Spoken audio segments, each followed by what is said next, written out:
मैं कानपुर से हूँ। वैसे कानपुर से आया हूँ यहाँ पे स्पेशली इसी इवेंट के लिए आया हूँ। तो स्टार्ट करते हैं कि आखिर में ज़्यादातर शायर कैसे बनते हैं। एक ही रीज़न है, बेवफाई। इसी वजह से ज़्यादातर अभी तक लोग शायर बनते हैं। तो उस पर है कि तेरी बेवफाई के चक्कर में मैं गंदी लतों का शिकार हो गया। तेरी बेवफाई के चक्कर में मैं गंदी लतों का शिकार हो गया। होठों में दबी सिगरेट और हाथों में गिलास शराब की। होठों में दबी सिगरेट और हाथों में गिलास शराब की। देखिए मेरा कैसा किरदार हो गया। गुजारिश है तुझसे कि तू आ और आकर ये मसला हल कर दे। गुजारिश है तुझसे कि तू आ और आकर ये मसला हल कर दे। अगर ऐसा ही चलता रहा तो एक रोज़ मर जाएंगे हम। बेहतर होगा तू आ और आके मेरा कत्ल कर दे। और एक लिखा था जैसे कि धोखा तो सभी को मिलता है। वैसे पहला प्यार में धोखा मिल ही जाता है। और डिजिटल धोखा इस समय ज़्यादा चल रहा है। तो डिजिटल धोखा ऐसा मिला मुझे कि उन्होंने इंस्टाग्राम पे दूसरी आईडी बनाई, किसी और के लिए बनाई। तो उस पर लिखा है कि पाई पाई जोड़कर मोहब्बतें ज़िंदगी में, पाई पाई जोड़कर मोहब्बतें ज़िंदगी में मैंने वफ़ा की कीमत चुकाई है। पाई पाई जोड़कर मोहब्बतें ज़िंदगी में मैंने वफ़ा की कीमत चुकाई है। तेरी बेवफाई का ज़रा भी अंदाज़ा ना मुझे, वो तो रकीब ने बताया तूने इंस्टा पे नई आईडी बनाई है। और मोहब्बत के गलियों में बेरोज़गार हैं अब, मोहब्बत के गलियों में बेरोज़गार हैं अब। तेरी बकाया कीमत चुकाएं कैसे।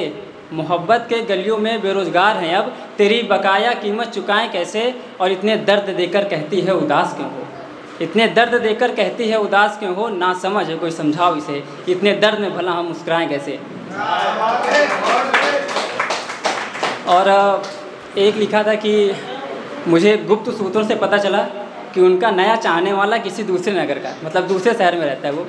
तो उस पर लिखा है कि ये अदा ये रूप रंग ये हुस्न का तोहफ़ा, ये अदा ये रूप रंग ये हुस्न का तोहफ़ा कब तलक और किसको किसको बांटोगी।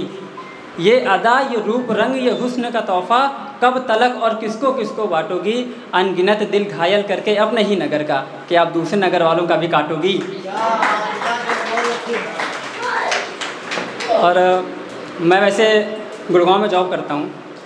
तो सबके साथ ऐसा होता ही अक्सर कि आदमी जो लाइफ में चाहता है उसके मिल जाता है। वो गाड़ी, पैसा, बंगला, सब चीज़, बस छूटता है तो एक चीज़, उसके पुराने दोस्त, बचपन के दोस्त, जो कि उससे बिछड़ जाते हैं धीरे धीरे। तो उस पर लिखा है कि थक चुका हूँ ज़िंदगी के भाग दौड़ से मैं, थक चुका हूँ ज़िंदगी के भाग दौड़ से मैं, जो बचा हिस्से में मुझे वो मेरा प्यार दे दो। थक चुका हूँ ज़िंदगी के भाग दौड़ से मैं, जो बचा हिस्से में मुझे वो मेरा प्यार दे दो।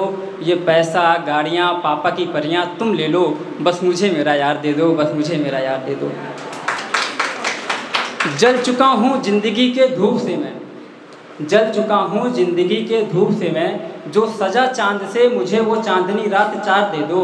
ये पैसा, गाड़ियाँ, पापा की परियाँ तुम ले लो, बस मुझे मेरा यार दे दो, बस मुझे मेरा यार दे दो। होते थे इकट्ठे नुक्कड़ पे जो, होते थे इकट्ठे नुक्कड़ पे जो, कभी चाय पीने को मुझे वो पुराने इतवार दे दो। और नहीं ज़रूरत मुझे दोबारा कि होते थे इकट्ठे नुक्कड़ पे जो, कभी चाय पीने को मुझे वो पुराने इतवार दे दो। और मोहल्ला परेशान रहता था जिससे, मुझे वो कंची, गिल्ली डंडा, पकड़म पकड़ाई, मुझे वो सारे खिलवाड़ दे दो। और लास्ट लाइन शायद आप लोग रिलेट कर पाओ कि नहीं खरीदनी मुझे 150 वाली डेयरी मिल्क, मुझे गिल्ली डंडा, पकड़म पकड़ाई सारे खिलवाड़ दे दो। नहीं खरीदनी मुझे 150 वाली डेयरी मिल्क, मुझे वो 1 रुपये के कम्पट 4 दे दो। ये पैसा, गाड़ियाँ, पापा की परियाँ तुम ले लो, बस मुझे मेरा यार दे दो, बस मुझे मेरा यार दे दो।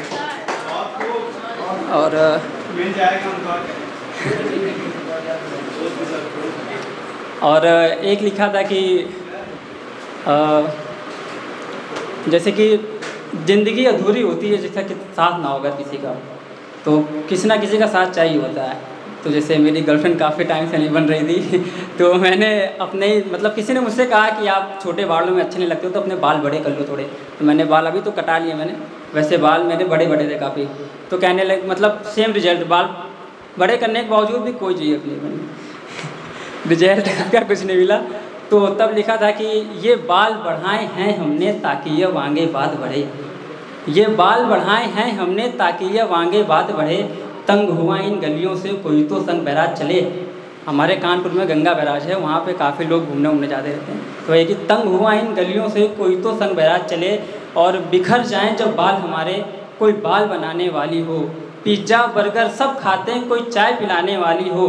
और वो कैसी होनी चाहिए, उस पर कुछ रूपरेखा तैयार करिए कि हों झील सी गहरी आँखें उसकी, उसके गाल गुलाबी हों झील सी गहरी आँखें उसकी, उसके गाल गुलाबी हों, नागिन सी लहराती जुल्फ़ें और होठों पे लाली हो, पैरों में हो पायल उसके, पैरों में हो पायल उसके और कानों में बाली हो, सूट पहने वो हरे रंग का जिस पर बिंदी काली हो, जिस पर बिंदी काली हो।